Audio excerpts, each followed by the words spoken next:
This is the Media Police Post broadcasting from the Fort Hall School of Government. In this show, we police the state of truth in the Republic. And because truth is communicated to us by journalists and analysts, we have made it our civic duty at the Fort Hall School of Government to put it to the test. We advance from two confirmed truths about the media. One, and according to Roger Stone, the media is either lazy or evil, and for the most part, it is both evil and lazy. That is why the truth, their truth, must be put to a test. Two, that journalism is verified gossip. In fact, what is presented to us as news analysis is gossip that has been verified by journalists. This gossip has to be ground-truthed. We will assess the state of truth in what they submit to the Republic, and we will pass verdict on what is true and what is not. For the record, we are not journalists, we are thinkers. We are not lazy or evil, and we do not verify gossip. What we give you is the truth that sets you free. On today's show, we will discuss ideas that reflect unformed and uninformed opinions, and ideas that made you stupid.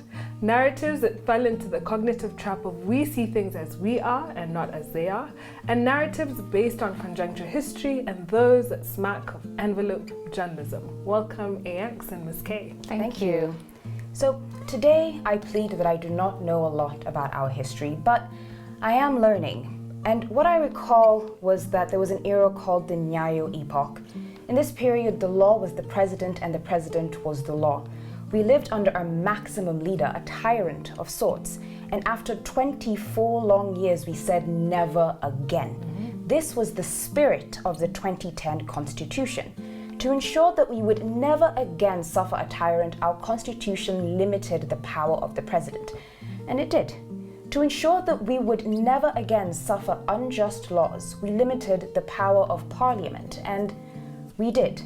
However, we left the judiciary untethered. In fact, we emboldened them to a point that was faulty. And if you don't believe me, just consider the rulings that they have made in the last year alone. In 2020, before the outbreak of the coronavirus in Kenya, the High Court ordered 239 passengers flying in from China to be detained at a Kenya Defence Force barracks. Again, in 2020, a magistrate barred an MP from taking alcoholic drinks and narcotic drugs in public for the period that their case is being litigated, even though taking narcotics, whether in private or in public, is already illegal. And in 2021, the High Court declared the position of Chief Administrative Secretary illegal, backdating this illegality to 2017, despite the fact that it is a basic principle of law that laws cannot apply retroactively. Now, what am I saying here? All I'm asking is a very simple question. What happens when a judiciary makes ridiculous rulings that cannot be enforced? According to our Constitution, absolutely nothing. In fact, when the Constitution said nothing, it left the power of the judiciary undefined. And when power is undefined, power is illimitable. And now the judiciary is testing just how far they can go with the power that they have been given. In the last year alone, the judiciary has seized the powers of the executive and the legislature. 4 days ago, the judiciary grabbed the power to appoint its own judges.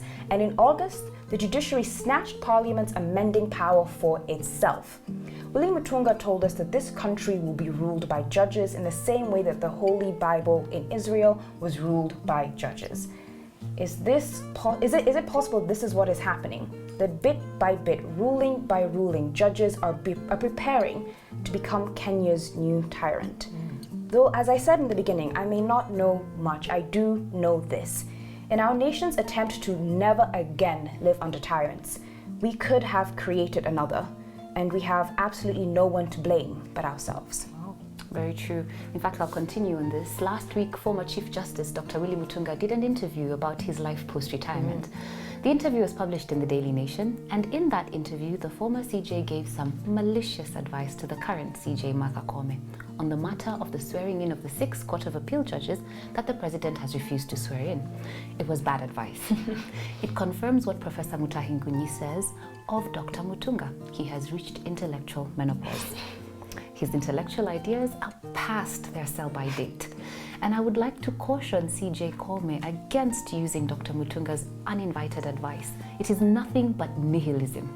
So first, Dr. Mutunga informed CJ Koome that the office of the Chief Justice was a political office, and the Chief Justice was not a lawyer, but was a politician.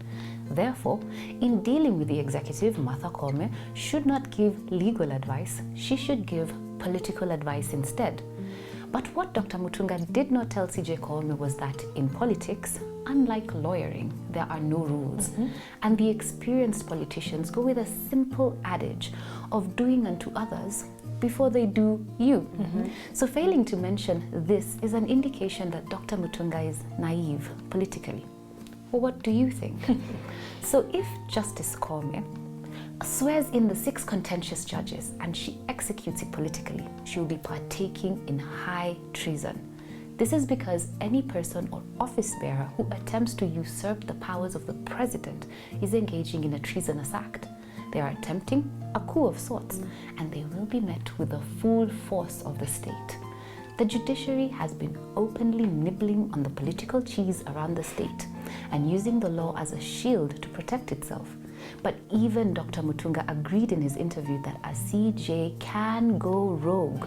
So what if the judiciary were to issue an outrageous court order asking the president to resign immediately?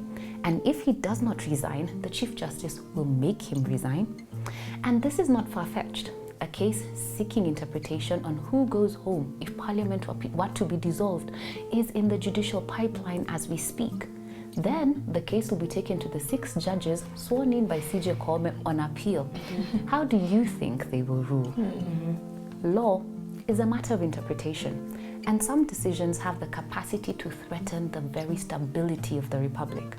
Should we continue to give the judiciary supremacy over the other arms of government and separate itself from fiscal accountability to Parliament by having its own fund, say the Judiciary Fund, then we will be enabling a civilian coup led by unelected representatives, resulting in Praetorian conditions. In his Madaraka Day speech this year, the president spoke about the balance between freedom and the consequences of choice. The judiciary should know that one of the consequences of choice that it will bear if the status of activism continues is public protests, disorder, and anarchy.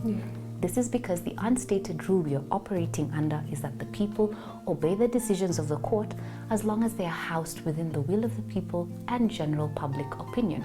The question is this: if we have made the courts the final decision maker in every situation, what happens when the decisions of the court are against the will of the people? All said, if CJ Koome usurps the power of the president and swears in the 6 judges of the Court of Appeal, this will be high treason. And we say this for the record. Wow, we'll watch this space. Who checks the judiciary? I don't know.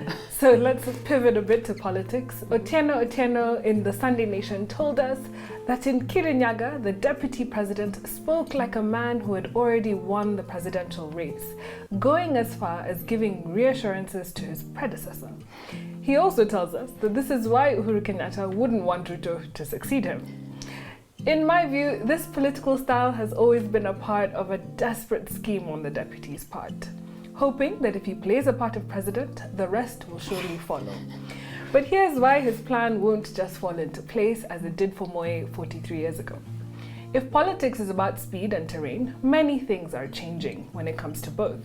In terms of speed, could we consider that perhaps Ruto has started to plateau, that he has been forced into a lull? I propose that this problem arose due to Ruto's early campaigns, posturing and bravado, such that being early to the field set DP up for the criticism and the backlash that he is currently facing. He ought to have embraced the saying by Sam Chand, which says, "The only time you start at the top is when you're digging a hole." Ruto's early mover advantage is now being battered. Ruto and the Hustler Nation started early, but they opened themselves up for people to critique, steal their ideas, and even improve upon them. Hence why you are now seeing a strugglers movement, a slight upgrade from the wheelbarrow crew, and with better uniform and better aspirations. Or even the progression we have seen from the Hustler Nation to a more inclusive Azimio la Umoja. And nothing annoys the enemy more than this type of imitation. The other thing that opponents have over Ruto is that they can keep him in a state of suspense. So in the 48 Laws of Power, Law 17 says, unpredictability is a potent weapon you can use to rattle your opponents. Ruto has become predictable, and if you're completely predictable and everybody knows what your next move is and they know what you're going to say and what you're going to do, people start to take you for granted. They can foresee what you will do next, which allows people to take action or become more defensive. But if they do not know what your next course of action is, this gives you a lot of power. We can sense that Ruto fears the unpredictable nature of Baba and Uhuru's relationship, among other dynamics. So to win in politics, you have to be patient and far-seeing. And the one big weakness Ruto has had is that his opponents can recognize his patterns and are using them against him. This is why it's important to keep people guessing. Amaje, Bwana Asifiwe. Don't be so obvious, my friend. And so we're putting you guys on notice, columnists and the Fourth Estate. Thank you for joining us on the Media Police Post. We'll see you next Monday.